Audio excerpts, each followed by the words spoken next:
The Tale of Squirrel Nutkin by Beatrix Potter. This is a tale about a tale that belonged to a little red squirrel, and his name was Nutkin. He had a brother called Twinkleberry and a great many cousins. They lived in a wood at the edge of a lake.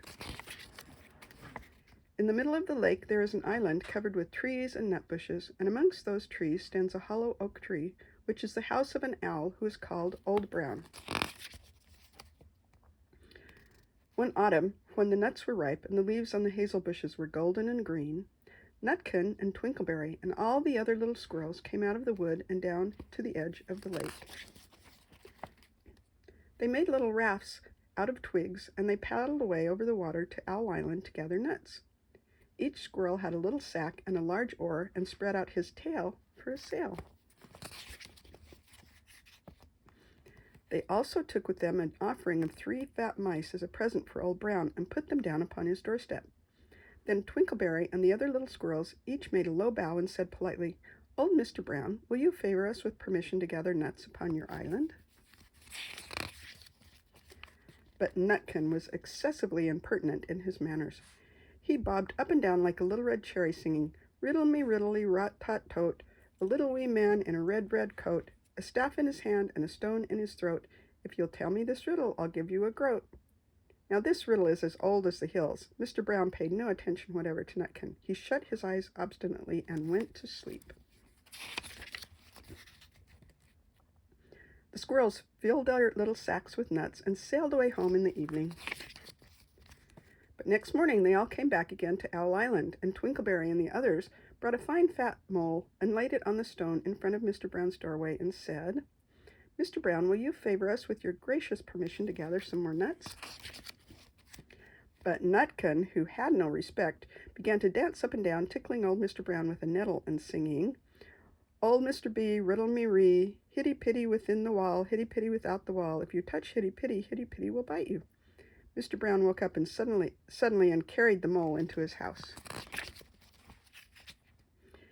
He shut the door in Nutkin's face. Presently a little thread of blue smoke from a wood fire came up from the top of the tree, and Nutkin peeped through the keyhole and sang, a house full, and you cannot gather a bowl full." The squirrels searched for nuts all over the island and filled their little sacks, but Nutkin gathered oak apples, yellow and scarlet, and sat upon a beech stump playing marbles and watching the door of old Mr. Brown.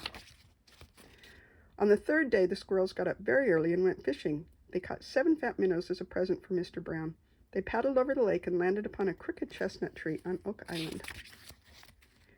Twinkleberry and 6 other little squirrels each carried a fat minnow, but Nutkin, who had no nice manners, brought no present at all. He ran in front singing, "The man in the wilderness said to me, 'How many strawberries grow in the sea?' I answered him as I thought good, 'As many red herrings as grow in the wood.'"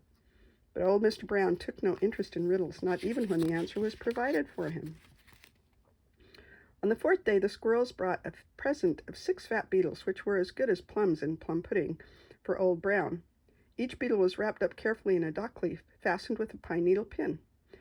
But Nutkin sang as rudely as ever, "Old Mr. B, riddle me ree, flower of England, fruit of Spain, met together in a shower of rain, put in a bag tied round with a string. If you'll tell me this riddle, I'll give you a ring," which was ridiculous of Nutkin because he had not got any ring to give Old Brown. The other squirrels hunted up and down the nut bushes, but Nutkin gathered robin's pincushions off a briar bush and stuck them full of pine needle pins. On the 5th day the squirrels brought a present of wild honey. It was so sweet and sticky that they licked their fingers as they put it down upon the stone. They had stolen it out of a bumblebee's nest on the tippity top of the hill, but Nutkin skipped up and down singing, "Hum-a-bum, buzz, buzz, hum-a-bum, buzz. As I went over Tippletine, I met a flock of bonny swine, some yellow-nacked, some yellow-backed. They were the very bonniest swine that e'er went over Tippletine." Old Mr. Brown turned up his eyes in disgust at the impertinence of Nutkin, but he ate up all the honey. The squirrels filled their little sacks with nuts, but Nutkin sat upon a big flat rock and played 9 pins with a crab apple and green fir cones. On the 6th day, which was Saturday, the squirrels came again for the last time. They brought a new-laid egg in a little rush basket as a last parting present for Old Brown. But but Nutkin ran in front, laughing and shouting, Humpty Dumpty lies in the beck, with the white counterpane round his neck. 40 doctors and 40 wrights cannot put Humpty Dumpty to rights. Now, old Mr. Brown took an interest in eggs. He opened one eye and shut it again, but still he did not speak. Nutkin became more and more impertinent. Old Mr. B, hickamore hackamore on the king's kitchen door. All the king's horses and all the king's men couldn't drive hickamore hackamore off the king's kitchen door. Nutkin danced up and down like a sunbeam, but still Old Brown said nothing at all. Nutkin began again. Arthur O'Bower has broken his band. He comes roaring up the land. The King of Scots with all his power cannot turn Arthur of the Bower. Nutkin made a whirring noise to sound like the wind, and he took a running jump right onto the head of Old Brown. Then all at once there was a flutterment and a scufflement and a loud squeak. The other squirrels scuttered away into the bushes. When they came back very cautiously, peeping around the tree, there was Old Brown sitting on his doorstep, quite still, and his eyes closed as if nothing had happened. But Nutkin was in his waistcoat pocket. This looks like the end of the story, but it isn't.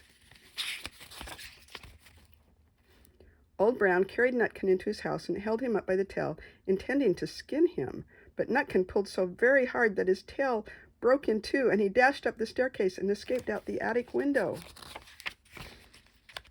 And to this day, if you meet Nutkin up a tree and ask him a riddle, he will throw sticks at you and stamp his feet and scold and shout, "The end."